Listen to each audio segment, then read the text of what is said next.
Well, welcome back, and glad you are with me in the Word. Appreciate you guys. I don't say it often enough.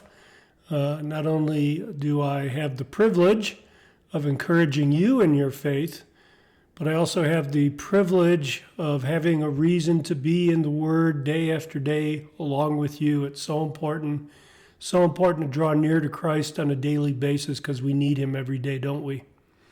So today we're going to be looking at Hebrews chapter 5 again.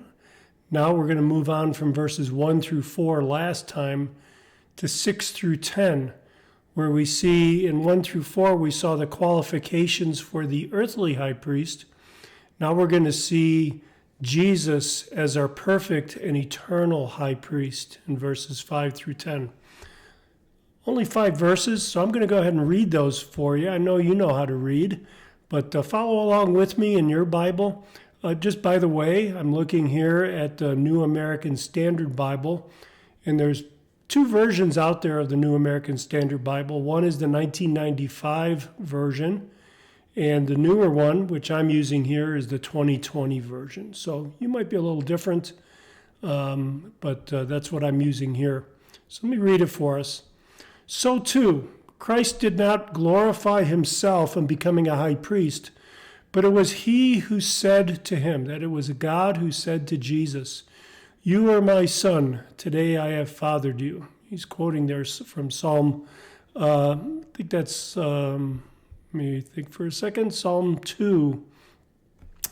And then he continues, the author says, just as he also says in another passage, and here he quotes Psalm 110, "You are a priest forever, according to the order of Melchizedek." In the days of his humanity, he, Jesus, offered up both prayers and pleas with loud crying and tears to the one who was able to save him from death. And he was heard because of his devout behavior. Although he was a son, he learned obedience from the things which he suffered. And having been perfected, he became the source of eternal salvation for all those who obey him, being designated by God as high priest according to the order of Melchizedek. Well, there's so much here, and we can only look at so much in 15 minutes or less. So let's just focus on the high points here. It's introducing Jesus as our high priest, and we already talked about the continuous need we have for a mediator. And not only that, but as we grow older, the need becomes more acute. And if you're young and you don't believe that, just wait. Just wait is what I have to say. So let's just look at this closely here. Let's focus on verses 5 and 6 to start out. He begins with, "So also Christ did not glorify himself so as to become a high priest." What he's saying here is that the priesthood was never self-appointed. We talked about this last time. It was designated by God. The priesthood was God's idea. And just as Aaron was chosen by God, so Christ was chosen by God. But let me say a little different. Aaron was chosen directly. So was Jesus. Jesus was divinely appointed. That's why he quotes Psalm 2 and Psalm 110. Very interesting here. I'm just going to mention this, and you might want to study this in more depth or think about this. He's taking 2 Old Testament passages and he's applying them to Jesus. So God always had in his mind that this was pointing forward to something that was coming. It is always pointing forward. Psalm 2:7 is a royal psalm. It's talking about the enthronement of a king. "You are my son, today I've begotten you." And this affirms Jesus' unique sonship and his unique authority. He is God's appointed personal mediator. Psalm 110 then, he quotes verse 4, and he says, "You are a priest forever according to Melchizedek." So Psalm 2 is appointing him as king. Psalm 110 is appointing him as priest. These are 2 roles that don't come together in the Old Testament, but they come together in Jesus. We're going to get to talk about Melchizedek early on, But let me just say that the point here is that not only is the kinghood and priesthood combined in Jesus by God's command, but because he's of the order of Melchizedek, he is eternal. He is eternal. Christ's priesthood is eternal. He is the eternal king, the eternal high priest. Verses 7 to 8 then briefly describe Christ's earthly life, a life full of challenges. He says, in the days of his flesh, he offered up both prayers and supplications with loud crying and tears. You know, we know, because of the teaching of the apostles that has been captured for us and preserved for us in the New Testament, that Jesus was fully God. So when we hear that he was in agony, that he offered up prayers with loud crying and tears, it kind of makes our head explode. Don't forget that Jesus was also a human being. In a mystery of called the hypostatic union, both the godhood and the deity of Jesus was brought together in an eternal, inseparable bond that occurred throughout from birth right through eternity. It never stops. Jesus suffered real human suffering. He was tempted. He suffered.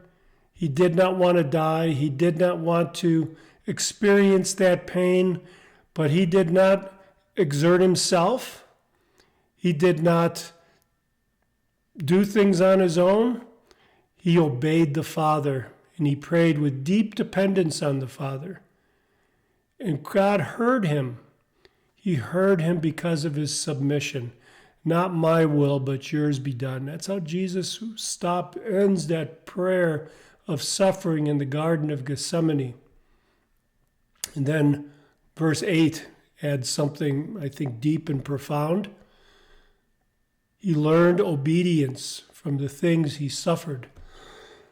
This doesn't mean that Jesus moved from disobedience to obedience. Rather, that he learned what it meant to obey God to the uttermost, to obey God even to the point of death. Later on in the book of Hebrews, the writer is going to make the point that the readers had not yet suffered to the point of shedding their blood. So they had not yet learned what Jesus learned. To say that Jesus was obedient, to say that he learned, means that his obedience was tested, his obedience was demonstrated for us. And he experienced the full reality of human life through his experience of obedience.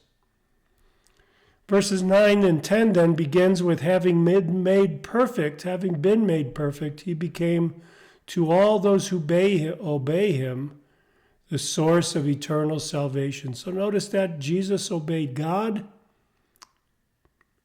We obey Jesus. The phrase made perfect isn't this idea that he was imperfect and he had some kind of moral improvement, but it's talking about the completion of his redemptive mission. That Jesus completed what needed to happen in order to make him that eternal priest that is able to save. Through his suffering, death, and resurrection, Christ fulfilled the work necessary to save sinners. That's what that means. He became the source of eternal salvation. Verse 10 closes this out and prepares us for this discussion about Melchizedek, which is coming. Again, emphasizing the fact that the priesthood is permanent and superior and fully effective. So Jesus then is this superlatively effective, eternal high priest. And since he's an eternal high priest, his ministry never ends. For Christians, you and I, that means we have confidence and stability. Not confidence in our own ability. As I said, as we get older, we find out how unable we are. We don't have confidence in our own stability because, again, using myself as an example, as I get older, my stability is more doubtful. No, I depend more and more as I get older on the finished work of Christ and his continuing priesthood and my example, helping me to have stability, helping me to have confidence. My confidence and stability is in him. So let me give you kind of a call to action here. Perseverance in our Christian life, day to day, abiding with him, moment by moment, living under his obedience, does not come from us looking inward. That's not where it comes from. As more we look inward, the weaker we find what we find.